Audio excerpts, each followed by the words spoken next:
తాకట్లో ఉన్న మీ బంగారాన్ని విడిపించి ఆ రోజు ఆన్లైన్ రేటుకి కొంటాం. Sharma gold company.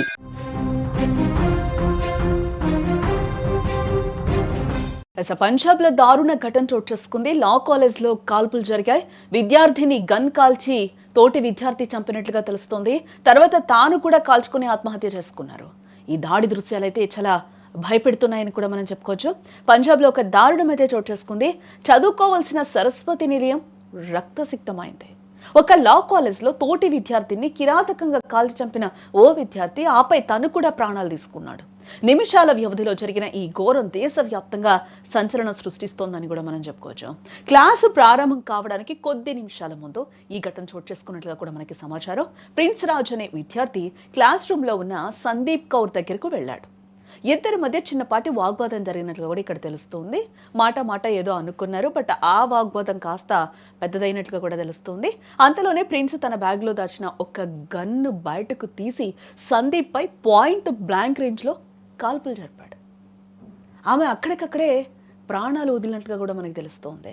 అసలు ఇద్దరి మధ్య ఏం జరిగింది అనేది పక్కకు పెడితే అసలు ఆ పిల్లగాడు బ్యాగ్లో నుంచి గన్ తీయడం ఏంటి? ఈ గన్ కల్చర్ పెరుగుతూ ఉందా? మనం పాశ్చాత్య దేశాలు ఈ గన్ కల్చర్ చూసాం, బట్ ఈ రోజు ఎక్కడ జరిగింది అనేది కూడా ఒకసారి ఆలోచించాల విషయం. సందీప్ను చంపిన వెంటనే ప్రిన్స్ ఆందోళన చెందకుండా గన్ను రీలోడ్ చేసి తన తలకు గురి పెట్టుకొని కాల్చుకున్నాడంట. తోటి విద్యార్థులు ఒక్కసారిగా దిగ్భ్రాంతికి గురై భయంతో అరుపులు వేస్తూ క్లాస్ రూమ్ నుండి ఒక్కసారిగా అందరూ కూడా పరుగులు తీశారు. ఒకసారి ఈ సిచ్యువేషన్ కూడా మనం ఒకసారి ఆలోచించవచ్చు. అదొక క్లాస్ రూమ్, నిశ్శబ్దంగా అందరూ ఎవరి పనుల్లో వాళ్ళు ఉంటారు. సందీప్ కౌర్ను ఒక్కసారి గన్తో పేల్చాడు. అదే కాకుండా రీలోడ్ చేసుకొని మళ్ళీ తనకి తాను ఆ విద్యార్థి మళ్ళీ పేల్చుకోవడం అనంటే ఎంత దారుణం. ఒకసారి ఆ సీన్ ఒకసారి మీరు ఊహించండి, ఎంత భయానకంగా ఉంటుందో. అంత భయం అక్కడ ఆ క్లాస్ రూమ్లో సృష్టించాడని కూడా ఆ బాలుడు మనం చెప్పచ్చు. ఎంత దారుణం అంటే అక్కడి నుంచి ఒక్కసారిగా ఆ శబ్దమే చాలా భయంకరంగా ఉంటుంది. ఆ శబ్దానికి భయపడకపోగా ఆ పిల్లలు వాళ్ళిద్దరూ చంపుకున్న తర్వాత ఈ పిల్లగాడు ఆ అమ్మాయిని చంపిన తర్వాత క్లాస్ రూమ్ ఒక్కసారిగా నిశ్శబ్ద వాతావరణం, అందరూ కూడా కేకలు అరుపులతో కూడా ఒక్కసారిగా బయటకి పరుగులు తీసిన వాయనం అయితే మనకు అక్కడ కనిపిస్తుంది. అక్కడ ఆ పిల్లలకి కూడా ఏం చేయాలని కూడా క్లాస్ రూమ్లో అర్థం కాని సిచ్యువేషన్ నెలకొందని కూడా మనం చెప్పుకోవచ్చు.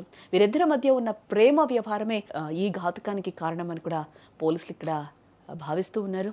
ఈ ఘటన దృశ్యాలు సీసీ కెమెరాలో రికార్డు కాగా అవి ఎంత భయానకంగా ఉన్నాయో కలవరపరిచే ఆ దృశ్యాలను మీకు ఇక్కడ మేము చూపించలేకపోతున్నాం కాబట్టి చెప్పే ప్రయత్నం మాత్రమే చేస్తున్నాం. ఎందుకంటే అవి చూపించకూడదు కాబట్టి మేము ఇక్కడ చూపించట్లేదు.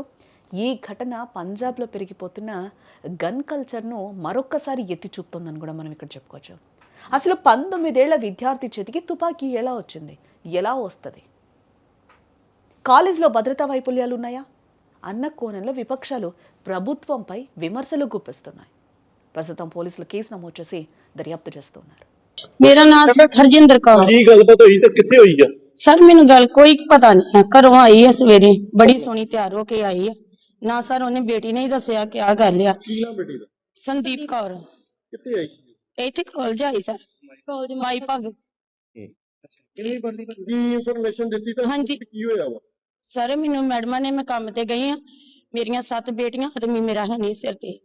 मैं आपदा टाइम पास करके आपदे बच्चों नूं पढ़ाउण लिखाउण डई हां। मैडम ने फोन किया वा कि तुहाडी बेटी दे सट बहुत लगी, छेती आओ। सर मैं उत्थे काम छड्ड के आ गई हां। मैनू इन्हें ना आख्या कि जां गोली वज गई जां किस तरह, इन्हां मैनू झूठ मारिया कि छेती आ जाओ, ओहदे सट बहुत लगी आ।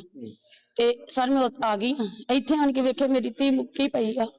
क्लास लो दा करन दी सर। हाँ जी, हाँ जी सर, पता नहीं सर।